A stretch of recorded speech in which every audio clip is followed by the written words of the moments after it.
욥기 37장. 자, 두 군데를 함께 찾아볼 텐데 먼저 12절, 13절 함께 합독합니다. 욥기 37장 12절, 13절 함께 합독합니다. 시작. 그늘 감싸고 도우시며 그들의 할 일을 조정하시니라. 그는 땅과 육지 표면에 있는 모든 자들에게 명령하시느니라. 혹은 징계를 위하여, 혹은 땅을 위하여, 혹은 긍휼을 위하여 그가 이런 일을 생기게 하시니라. 아멘. 또 한 군데 23절, 24절 함께 합독하도록 하겠습니다. 다 같이 합독합니다. 전능자를 우리가 찾을 수 없나니 그는 권능이 지극히 크사 정의나 무한한 공의를 굽히지 아니하심이니라. 그러므로 사람들은 그를 경외하고 그는 스스로 지혜롭다 하는 모든 자를 무시하시느니라. 아멘. 자, 오늘 이 말씀을 가지고 한번 따라합시다. 하나님을 믿지 말고 알자. 다시 한번 합시다. 하나님을 제발 믿지 말고 제발 좀 아세요. 물론 우리가 하나님을 믿어야 되죠. 믿어야 되는데 그 믿음의 의미를 다들 잘 모르는 것 같아요. 자, 모르면서 믿습니다. 믿습니다. 예수님 믿으십니까? 예, 믿어요. 하나님 믿습니까? 믿어요. 그런데 정작 하나님에 대해서 물어보면 모른대. 예. 그리고 모르지만 뭐 한다고요? 믿는데. 예. 지식으로 가는 나라가 아니라 믿음으로 가는 나라. 직분으로 가는 나라가 아니라 믿음으로 가는 나라이기 때문에 나에게는 믿음이 있대요. 믿음으로 의인이 되고 믿음 하는데 실상은 그 믿음의 모습을 모르고 하나님은 몰라도 되고 성경은 몰라도 되고 그저 열심히 믿기만 하면 된대. 참 이게 이런 분들 만나면 어디서부터 설명이 시작이 돼야 될지 몰라요. 처음부터 하려니까 너무 길고 끝부터 하려니까 이게 시작을 참 어디서부터 막막합니다. 자, 오늘 엘리후가 욥을 보면서도 그런 마음이 아니었을까라는 생각을 하면서 자, 어제 얘기에 이어서 오늘 말씀이 참 이제 의미가 있는데 이 37장을 통해서 이제 38장 하나님이 이제 개입하는 그 중간 역할을 하기 때문에 내용은 간단하지만 여기에 담겨져 있는 의미는 굉장히 크다고 볼 수가 있습니다. 자, 어제 하나님이 말씀을 하신다, 그죠? 이렇게 살아라. 그래서 우리가 말씀으로 계명을 지키고 율법을 지키고 믿음으로 살아가다가 뭐가 생겨요? 권한이 생기면 이제 어제 했던 1번은 시간 관계상 생략을 하고 이제 무슨 의미인지 아시겠죠, 그죠? 권한이 생기면 우리는 권한에 집중하는 게 아니라 어디에 집중한다고요? 하나님께 집중하는데 자, 어제 본문에 세 가지 하나님이 이 고난 속에 우리에게 귀를 여셔서 자, 첫 번째는 뭘 한다? 알게. 두 번째는 듣게. 그 다음에는 익히게. 돌이키게 하신다. 그죠? 자, 이런 하나님의 의도를 알려면 어떻게 해야 된다? 공고한 자에게. 자, 공고가 무슨 뜻이라고요? 갈망. 또 갈급. 이걸 곤고, 히브리 말로 아니 하면 하나님이 귀를 여셔서 순종하는 자에게는 축복을 주고 불순종하는 자에게는 심판하는, 지식 없이 망하게. 자, 그것을 원어적으로 보면 원어는 어떤 단어라고요? 샤마인데 무슨 뜻입니까? 들음, 안 들음. 이게 이제 순종, 불순종 조금 나타난다는 거예요. 그죠? 그래서 이제 들으면 이제 뭘 하게 되는 거예요? 순종한다는 얘기는 고난 가운데서 하나님의 뜻을 알고 하나님의 뜻으로 돌이키는 거예요. 여러분, 그걸 우리가 보통 회개라 그러는데, 회개는 꼭 죄를 지었으면 회개하는 게 아니에요. 죄 지었어도 회개하지만 죄를 안 지어도 하나님의 뜻에서 벗어나는 것, 물론 그 자체가 죄지만 우리가 죄 그러면 아주 분명한 어떤 죄의 모양과 모습이 있잖아요. 나 거짓말 안 해서, 간음 안 해서, 도둑질 안 해서 난 착하게 살고 있어. 욥 같은 경우에. 그죠? 이런 사람들은 회개해 그러면 반발이 생겨요. 왜? 회개가 죄라는 개념을 가지고 있기 때문에. 그런데 회개의 아주 한 부분을 얘기하는 거고, 회개의 전체적인 의미는요, 다시 하나님의 뜻으로 돌아가는 거예요. 돌아가는 거. 방향을 바꾸는 거죠. 자, 그래서 듣고 나서 하나님에 대한 갈망으로 하나님이 이런 은혜를 주실 때에 비로소 이게 하나님의 뜻이구나. 비록 고난 가운데 있지만 하나님의 뜻으로 돌아가야지. 이게 이제 회개고,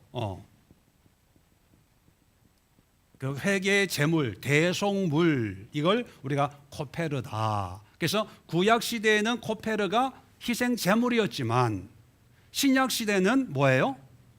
예수님의 십자가, 그리고 그 십자가를 믿는 우리의 믿음의 고백, 헌신, 여러 가지가 하나님이 우리를 코페르 삼아주는 거예요. 그러니까 주일날 엘리후가 하나님의 의에 대해서 예화를 들었을 때 병상에 있던 죽음을 앞둔 환자, 여러분 기억나시죠? 그 환자를 하나님이 코페르를 내가 받았다 이렇게 선언을 하시는 거예요. 그러면 이 환자가 병상에 꼼짝달싹도 못하는 상황이거든요. 죽음이 바로 눈앞에 코앞에 와 있는 상황에서 무슨 큰 선행을 하고 재물을 갖다 바쳤겠어요.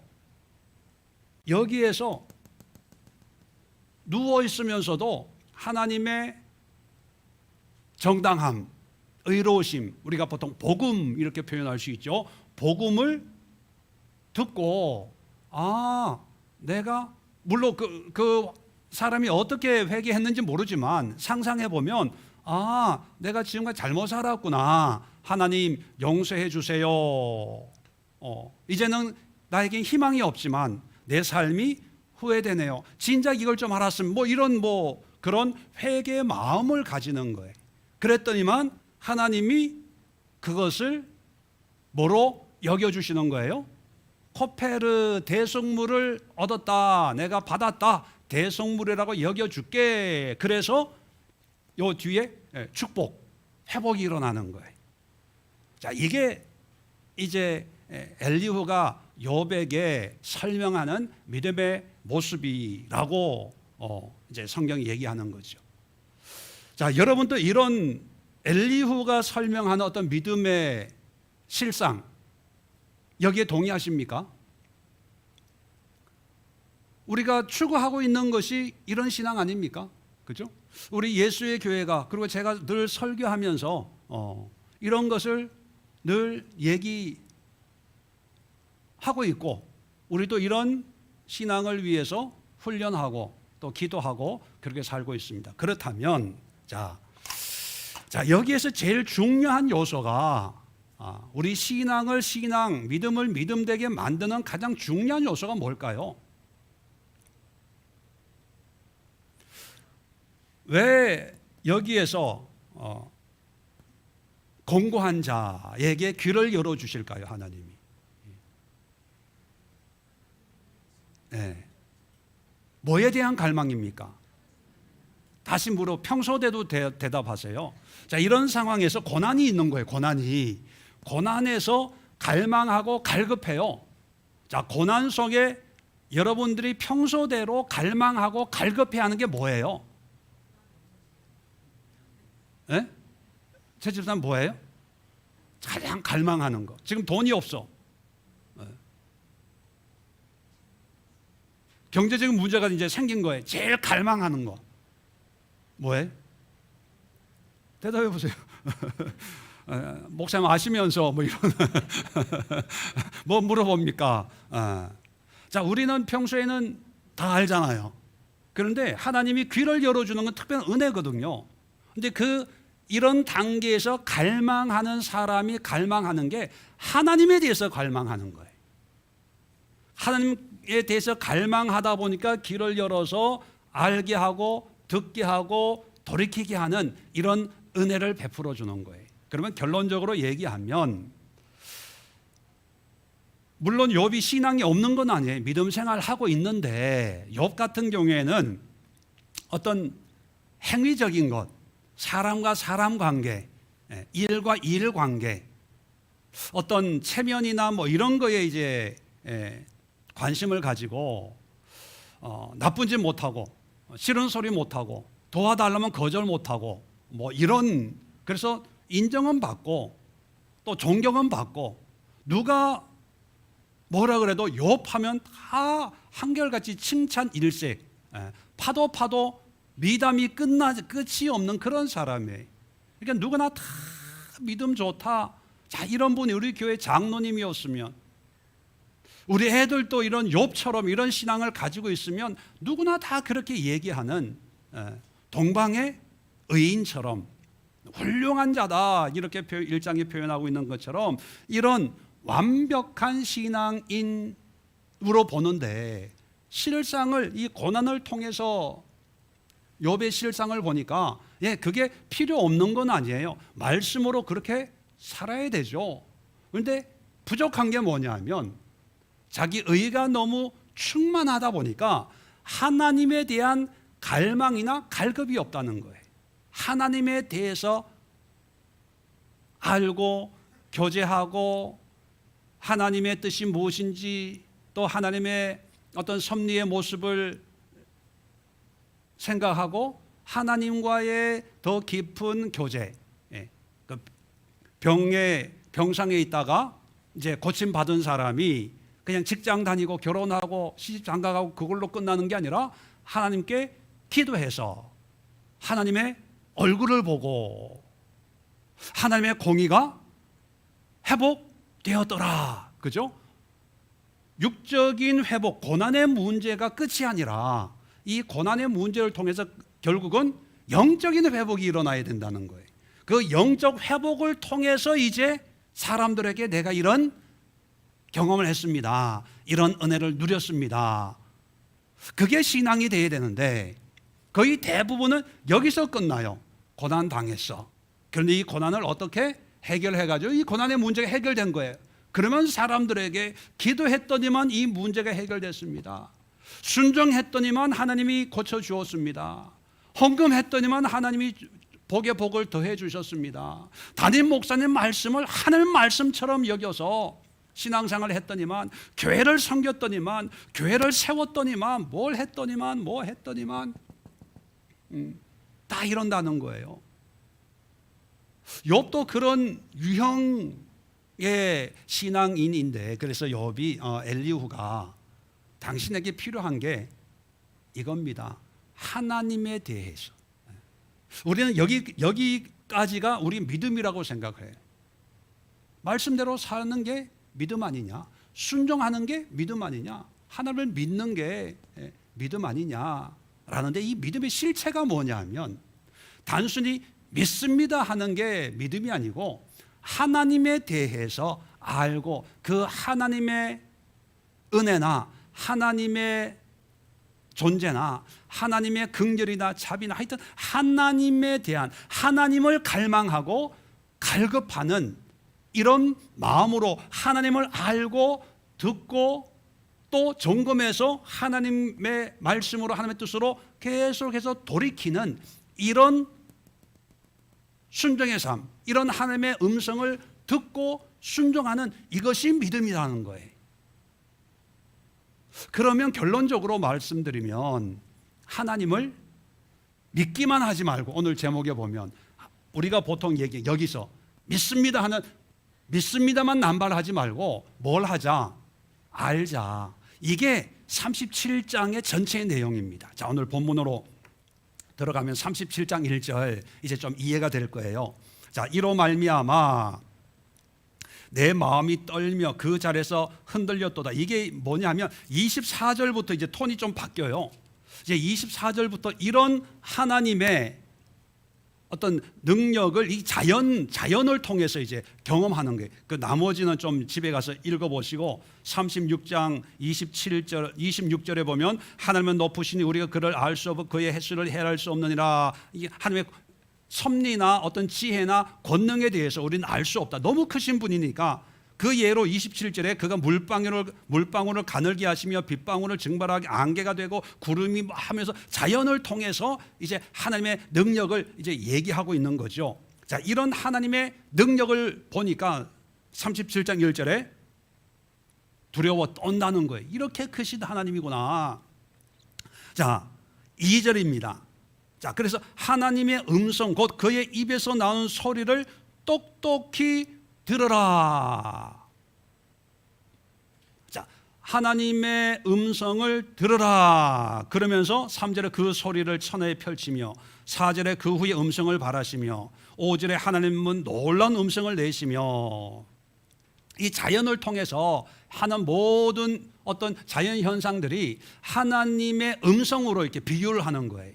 그러니까 하나님의 음성을 기도하면서 듣는 게 아니라 모든 어떤 자연적인 현상을 통해서도 하나님의 음성을 들을 수 있다. 그거예요. 그 얘기를 이제 13절까지 합니다. 들어라로, 똑똑히 들어라로 시작하는 것이 끝이 13절이에요.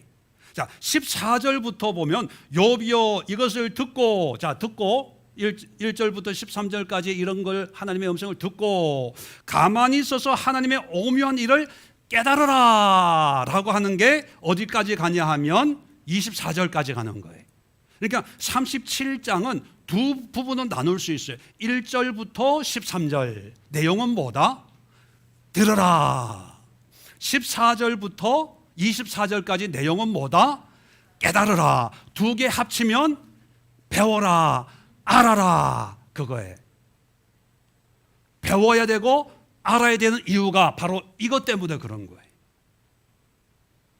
욥기는요 두서없이 기록된 것 같아도요 굉장히 논리적이에요. 서론에도 말씀드렸지만 서론과 본론은 산문체로 기록되어 있고 본문은 운문으로 기록되어 있고, 그 구조도 앞에 28장을 중심으로 해서 앞에 세 부분, 뒤에 세 사람의 이 삼위라고 하는, 그래서 세 번 논쟁을 하는데 세 사람, 세 친구가 등장을 해요. 한 사람이 엘리바스가 얘기하면 욥이 대꾸. 뒤에는 세 사람, 욥, 엘리후, 하나님. 아주 굉장히 체계적이고요. 논리도 우리가 그냥 읽으면 이게 뭐가 뭔지 모르지만 언급하고 있는 그 쟁점도 보면 굉장히 철학적인 면도 있고 신학적인 면도 있고, 자, 깊이 공부하면 공부할수록 이 욥기는 참 문학적으로나 어떤 철학적으로 굉장히 깊은 내용을 가지고 있는 그런 책입니다. 자, 그래서 이제 어제 설교에 이어서 우리의 관심은 여기까지는 잘해요. 그죠? 잘하는데 이걸 어떻게 할 것이냐, 그죠? 어떻게 듣고 순종하고 싶은데 어떻게 할 것이냐, 거기에 대해서 두 가지를 37장에 얘기하고 있는 첫 번째가 뭐라고요? 들으라는 거예요. 어디서 들으라는 거예요? 근데 왜 자연에서 들어야 될까요? 예? 그럼 교회 안 나오고 그냥 저 산에 가서 들판에 앉아가지고 그냥 커피 마시면서 하나님, 저에게 무슨 말씀을 하시려고 합니까? 말씀하옵소서. 그런데 음성을 들었어요. 다음 주에 바닷가로 놀러 가라. 다음 주에 등산 가라. 내가 만든 북한산을 네가 발로 밟으면서 마음껏 그 신선한 공기를 마셔라. 또 하나님의 음성을 듣는데 쇼핑을 좀 해라. 휴가를 가라. 그럴 수 있잖아요. 자기 마음대로 신앙의 분량에 따라서 듣는 게 천차만별일 거 아닙니까? 보면은 번갯불, 3절에 번갯불, 6절엔 눈을 명하여 땅에 내리라. 8절엔 짐승들, 9절엔 폭풍우, 10절엔 얼음, 11절에 구름. 이 자연 현상을 통해서 하나님의 말씀을 들으래요. 여러분, 왜 자연을 언급하냐 하면 욥의 시대적 배경이 언제입니까? 율법이 있을 때 있고 난 뒤입니까? 전입니까? 전이에요. 그러니까 율법, 말씀이라는 개념이 없기 때문에 그냥 일반적으로 어떤 환경적인 것, 자연을 의미하는 것이, 우리에게는 말씀이 있어요. 그리고 교회가 있어요. 그리고 어떤 신앙의 전통이나 어떤 신앙적인 어떤 그런 좋은 교훈이나 가르침들이 있는 거죠. 그러니까 자연을 보라는 것은 욥에게, 욥 시대, 욥기의 배경으로 자연을 보라는 거지. 그래서 하나님도 율법대로 율법 이런 얘기를 안 하고 38장부터 보면 자연에 대해서 천지 창조할 때 네가 있었냐, 이걸 아냐, 기초를 놓을 때 네가 자연을 얘기하는데, 이 말씀대로 우리도 성경 필요 없고 교회 필요 없고 자연으로 가서 하나님 말씀하시는 거 천차만별로 듣고 영적으로 이런 얘기가 아니에요. 그렇게 이해하면 안 되는 거예요. 우리에게는 자연이 아니라 하나님이 주신 말씀, 교훈, 가르침, 이런 것을 통해서, 물론 또 우리의 환경, 일상을 통해서도 마찬가지겠죠. 어떤 이런 일들을 통해서 하나님이 나에게 뭘 말씀하시는지 들어라. 그렇다고 해서 내 마음대로 듣고 목사님이 아무리 그렇게 해도 내가 감동 받은 게 중요한 거지 이런 신앙이 아니라는 것, 미리 높아심에 말씀을 드리고, 자, 중요한 것은 오늘 본문으로 12절, 13절을 읽었잖아요. 이게 결론입니다. 자연을 통해서 우리가 하나님의 말씀을 어떻게 들을까? 반드시 이런 방법은 아니지만, 자, 12절 끝부분에 보면, 자, 그는 땅과 육지 표면에 있는 모든 자들에게 명령하시느니라. 말씀하신다는 거예요. 가르쳐 준다는 거예요. 뭐에 대해서? 13절입니다. 혹은 징계를 위하여, 혹은 땅을 위하여, 혹은 긍휼을 위하여 그가 이런 일을 생기게 하시느니라. 이 자연 이런 현상들을 생기게 하는데, 그냥 우리는 장마 때니까 비가 오지, 우리는 일기예보를 봐요. 기상청의 말씀에 순종을 해요. 우산 가지고 가십시오. 가지고 가고, 오늘 해가 나옵니다. 그러면 우산 놓고 가고. 여러분, 기상청에 순종하듯이 하나님께 순종하면 뭐가 돼도 돼요. 근데 하나님은 기상청의 일기예보가 아니라 이런 모든 자연 현상들을 통해서 세 가지로 늘 우리에게 알게 하고 듣게 하고 돌이키게 하신다는 거예요. 그 세 가지가 뭐냐면 징계를 위해, 혹시 우리가 바른 길을 가지 않으면 이런 자연 이런 현상을 통해서 하나님이 나의 행위를 기뻐 받으시지 않는구나 깨달으라는 거예요. 특히 천둥 칠 때 우리가 살다 보면 어떤 일들을 통해서 하나님이 나에게 뭘 원하신지 아는 때가 있잖아요. 그것처럼 평소에 일상에서 그냥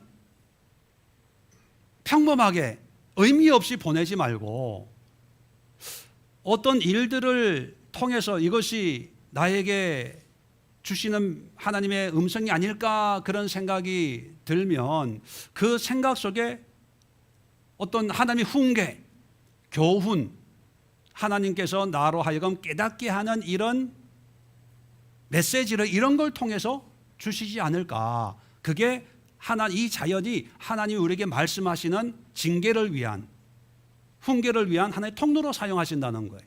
자, 두 번째는 뭐냐면 땅을 위하여. 이 땅을 위하여라는 것은 내가 아니라 다른 사람.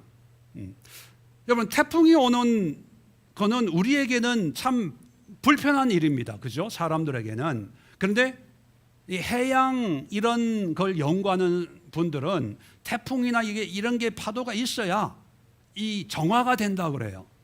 그러니까 나에게는 별로 안 좋은 거지만 난 불편해요. 장마가 오고 이러면 우리는 불편해, 물난리 나고.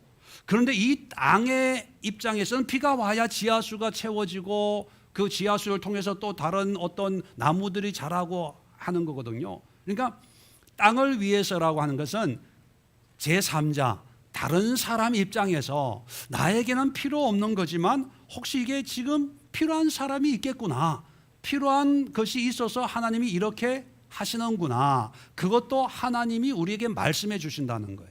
세 번째는 뭐예요? 긍휼을 위하여. 하나님의 사랑이지요. 사랑. 나를 불쌍히 여기셔서. 이게 뭐냐면 꼭 하나님이 이게 성령을 통해서, 말씀을 통해서 기도하는 가운데 이런 것을 말씀하는 게 아니라 우리의 일상을 통해서, 또는 우리에게는 말씀을 통해서, 설교를 통해서, 예배를 통해서 평소에 하나님이 끊임없이 우리에게 말씀하고 있다는 거예요. 욥 시대에 눈을 통해서, 비를 통해서 이렇게 말씀하고 있다면 우리에게도 똑같이 말씀하고 있는 거예요. 여러분, 창세기 1장, 로마서 1장에도 보면 하나님이 그 신성을 만드신 모든 피조물에 보여줘서 누구든지 핑계치 못하게 하셨다, 그런 말씀 기억하시죠? 그죠?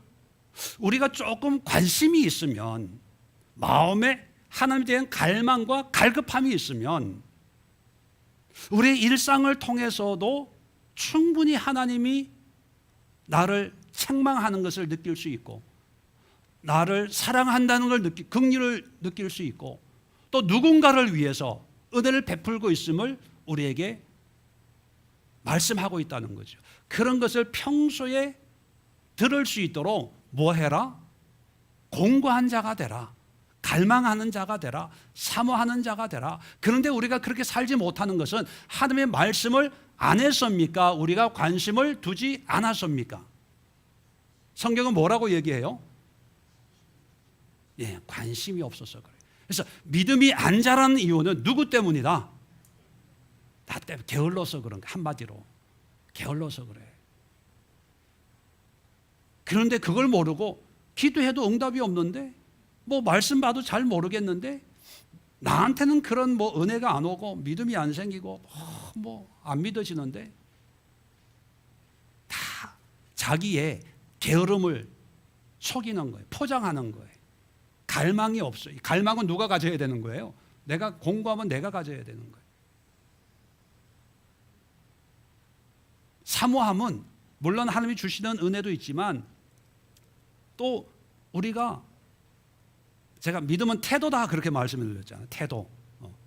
그 태도가 바르게 있어야 되는데, 믿음이 안 자라는 사람들의 특징 중에 하나가 뭐냐면 무관심입니다. 무관심. 무관심은 또 뭐로 연결되냐 하면요, 게으름으로 연결돼요. 하나님에 대해 게을러요. 안 해. 기도도 안 하고, 성경도 안 보고, 헌신도 안 하고, 순종도 안 하고, 예배도 참석 안 하고, 게으름이에요. 자, 두 번째, 이제 14절부터는 뭐에 대한 거라고요? 깨달으라. 깨닫는다는 히브리어는 영어로는 consider, 깊이 상고하고 숙고하고 묵상하고 깊은 어떤 그런 하나님의 말씀 속에 거하는 것, 그런 의미를 이제 깨닫는데 14절에 듣고 가만히 서서 하나님의 오묘하신 일을 깨달아라. 자, 가만히 서서를 집어넣은 이유가 뭘까요? 욥처럼 될까 봐. 뭔가 들었다고 하면 되지 뭐. 그게 아니라 들었으면 그 의미가 뭔지 깊이 묵상해야 된다는 거예요. 상고해야 된다는 거예요.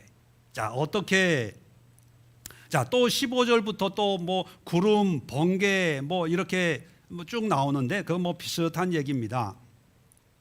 자, 결론은 뭐냐면 23절이에요. 이런 자연 현상을 통해서 하나님을 배워야 되는데, 자, 전능자를 우리가 찾을 수 없나니, 이게 해석이 좀 잘못됐어요. 전능자가 하나님이잖아요. 근데 찾을 수 없나요?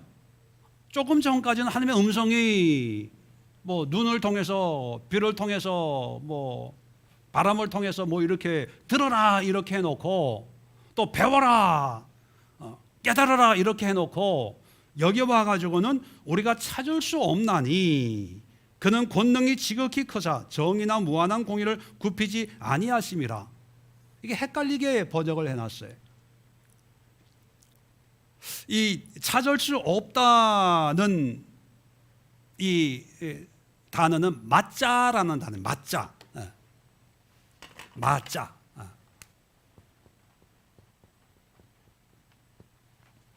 맞자인데 찾다, 발견하다 하는 뜻도 있어요. 그런데 찾다, 발견하다는 그런 입장에, 내 입장에서는 찾고 발견하는데 상대방 입장에서는 뭘까요? 나타나다, 드러내다, 보이다. 이것도 같이 있는 거예요. 그러니까 이 맞자를 누구의 관점에서 번역을 하냐에 따라서 찾는 사람 입장에서 번역을 하면 내가 찾았다, 발견했다 이거고, 뭐라고 표현했냐요? 찾음을 받는 입장에서는 내가 보였다, 나타냈다, 보여줬다, 드러냈다, 이런 의미예요. 자, 그러면 오늘 성경은 전능자를 우리가 찾을 수 없다는 것은 찾는 입장으로 번역을 하는 거예요. 반대로 찾아임을 당하는 입장으로 번역하면 어떻게 될까요? 전능자에게 우리가 나타낼 수 없다, 보일 수 없다, 드러낼 수 없다, 이런 뜻이에요.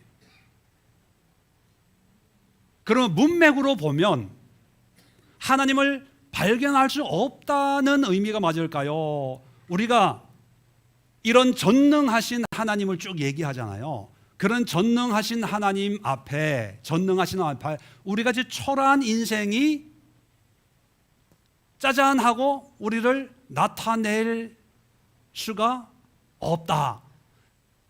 성경 번역이 이해가 돼요? 아니면 제가 번역하는 게 이해가 돼요? 제가 번역한 게 이해가 돼요. 그렇게 하면 하면 안 되고, 목사님이 한 걸 이렇게 해야지.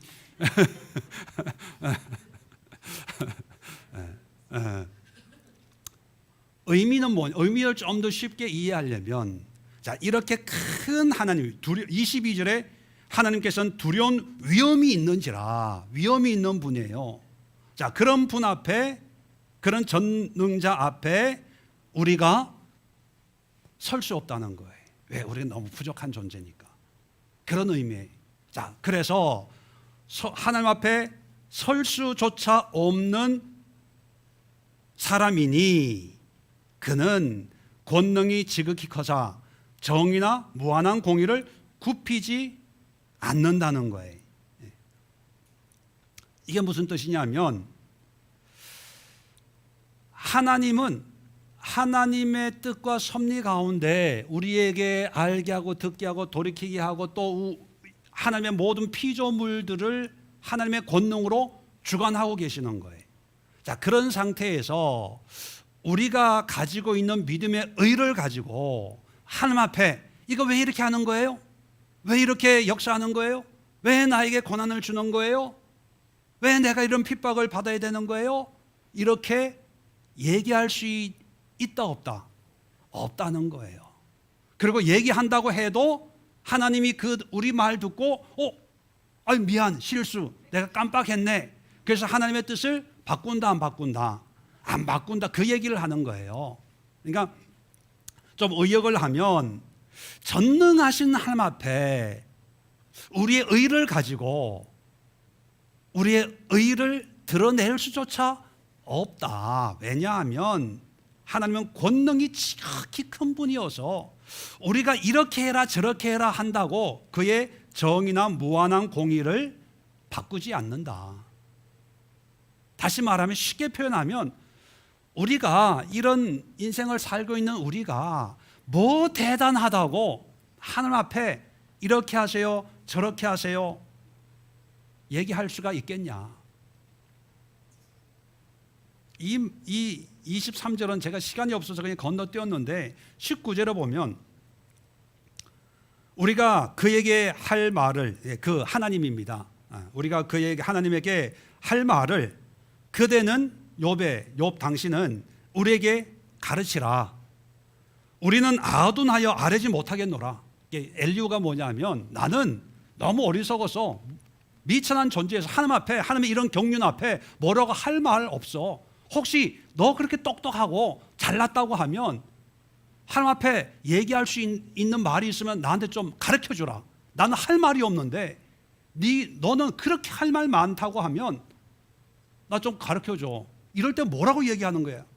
나는 하나님 앞에 무슨 말 이런 방구조차 할 수 없는데 그런 내용이 20절도 재밌습니다. 내가 말하고 싶은 것을 어찌 그에게 하나님입니다 고할 수 있으랴. 삼켜지기를 바랄 자가 어디 있냐. 이게 뭐냐면 내가 말하고 싶은 거 다 하나님 앞에 다 말하고 있는 사람 누가 있냐. 그러다가 삼켜진다는 게 뭐예요? 벌 받는다는 거예요. 하나님 앞에 삼켜져서 벌 받고 싶어서 안달하냐? 이런 뜻이에요. 이렇게 한마디로 얘기는 뭐냐면 이런 하나님의 경륜 앞에 우리의 문제 가지고 하나님 이거 잘못됐잖아요. 이거 이러면 안 되잖아요. 너무 불의합니다. 불공평합니다. 이렇게 얘기할 사람이 없다. 그 얘기를 하면서 이제 23절 우리 같은 사람은 어떻게 하나님 앞에 설 수 있냐. 그리고 이렇쿵 저렇쿵 한다고 하나님의 뜻을 바꾸겠냐? 안 바꿔. 자, 그러면서 이제 24절의 결론입니다. 그러므로 사람들은 우리입니다. 하나님을 경외하고 그는 스스로 지혜롭다 하는 모든 자를 무시하느니라. 그러니까 이 말씀을 하나님은 지혜롭다. 인간 스스로 왜 잘난 체가 똑똑하다고 하는 사람은 무시하니까 우리 믿는 사람들은 그냥 하나님을 경외하는 거야. 그 얘기예요. 그러니까 결론은 뭐냐면 이렇게 말씀하는 모든 우주 피조물 말씀 예배 어떤 이런 걸 통해서 말씀하는 하나님을 경외함으로 그냥 갈망하고 사모하고 사랑하는 것이 우리가 해야 될 본분이다. 그거예요.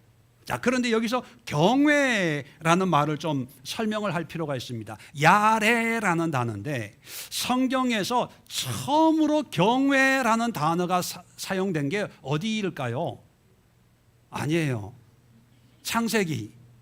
자, 상황을 여러분 잘 아는 창세기 22장 12절.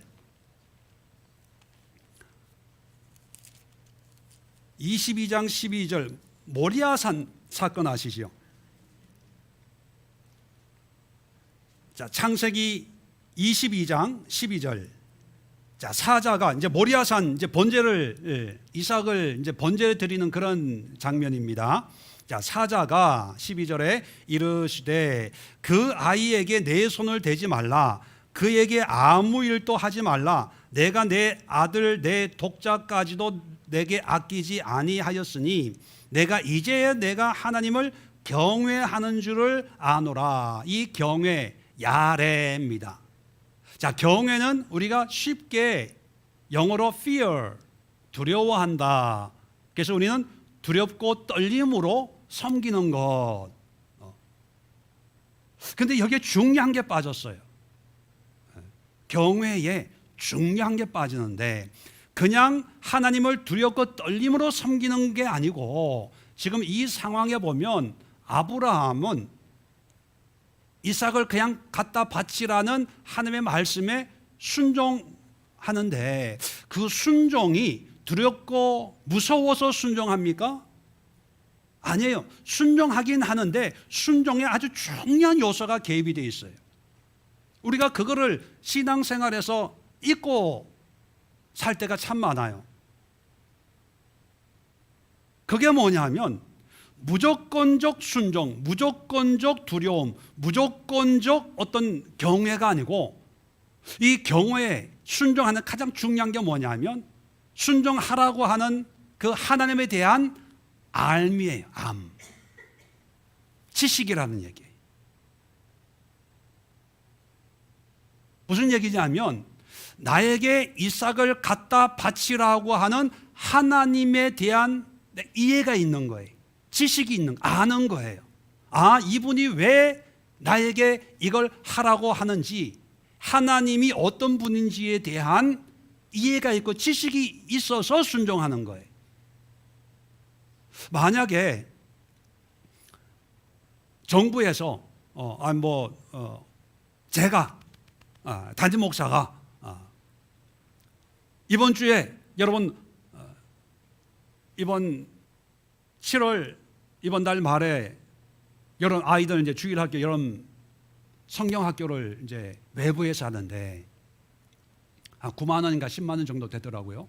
자, 그러니까 이번 주일 여기에 계시는 분들 주일학교 여름 수련회를 위해서 20만 원씩 특별 찬조를 하십시오. 20만 원씩. 그러면 여러분들은 찬조해요, 안 해요? 한다고 얘기를 좀 해주세요. 참 이게 뭐 손뼉이 맞아야 이걸 뭐 하지. 찬조한다고 할 때 저의 의도를 모르는 성도가 있다면, 야, 이 교회 왔더니만 목사가 첫날 왔는데 돈 얘기 안 해? 그죠? 오자마자 20만 원씩 찬조하라고 그러고, 이 교회 이상한 교회네. 그렇게 받아들이는 거예요. 그런데 여러분들은 어떻게 받아들여요? 필요한가 보다. 어려운 적에 있나 보다. 하라고 하면 20만 원 아니지만 나는 한 5만 원, 나는 10만 원 하잖아요. 그 행위가 어떤 강압이나 조건이나 해야 될 상황에서 하는 순종도 있어요. 그런데 경외라고 하는 것은 하나님이 나는 이해가 안 되지만 이삭을 원하는 이유가 있겠지. 그런 마음으로 3일 길을 오는 거예요. 불 가지고. 그렇지 않고 3일 길을 오는데 아브라함이 정말 하나님의 말씀이었을까? 내가 잘못 들은 게 아닐까? 마귀가 주는 게 아닐까? 나 혼자 결정하지 말고 누구하고 상의해가지고 해야 되지 않을까? 아마 이랬다면 모리아산까지 오지 못했을 거예요. 하나님이 지금 뭘 얘기하냐면 하나님이 하는 모리아산 번제단에 이삭을 놓고 번제로 드리려고 하는 그 행위 자체만 보는 게 아니고 그런 행위를 하고 있는 아브라함의 마음, 태도라 그랬죠. 태도를 보는 거예요. 아, 내가 누구인지를 이해하고 100%는 아니겠지만 이해하고 이삭을 드리는구나. 그랬을 때 하나님이 이걸 네가 나를 믿는 줄이 아니고 경외하는 줄, 경외라는 표현을 써요. 여기도 마찬가지입니다. 하나님을 경외한다는 것은 그냥 하나님의 말씀을 무조건 순종하는 것. 무서워서, 두려워서. 왜? 순종 안 하면 심판하니까. 순종 안 하면 돈 뺏어가니까. 순종 안 하면 아들 치니까. 순종 안 하면 병 주니까. 그래서 열심히 순종할 때 사람들은 믿음 좋다고 얘기합니다. 근데 하나님이 볼 때 경외함이 아닌 거예요. 뭐가 빠졌어요? 하나님에 대한 지식이 빠진 거예요. 그러면 우리에게 뭐 믿음, 순종 뭐 이런 게 다 좋아요. 그게 나쁜 건 아닌데 좀 우리의 신앙이 욥처럼 업그레이드 되는, 성장하고 성숙하고 더 풍성한 하나님의 은혜를 누리려면 우리에게 하나님에 대한 지식이 있어야 돼요. 하나님에 대한 지혜와 명철이 있어야 돼요. 이것을 제가 이번 주일날 설교할 텐데 제가 성경 구조를 얘기할 때 서론에 28장이 기준이다고 말씀을 드렸어요. 우리가 42장만 결론이라고 생각하는데 어떤 구조를 보면 42장은 욥의 어떤 삶을 아주 간단하게 소개하고 있고 그런 삶을 살게 만드는 원동력이 28장입니다. 지혜의 찬양, 지혜 찬양장 이런 명칭을 붙였는데 거기에 보면 제일 끝에 하나님을 경외하는 것이 지혜고 악에서 떠난 것이 명철이다. 이걸로 끝나요.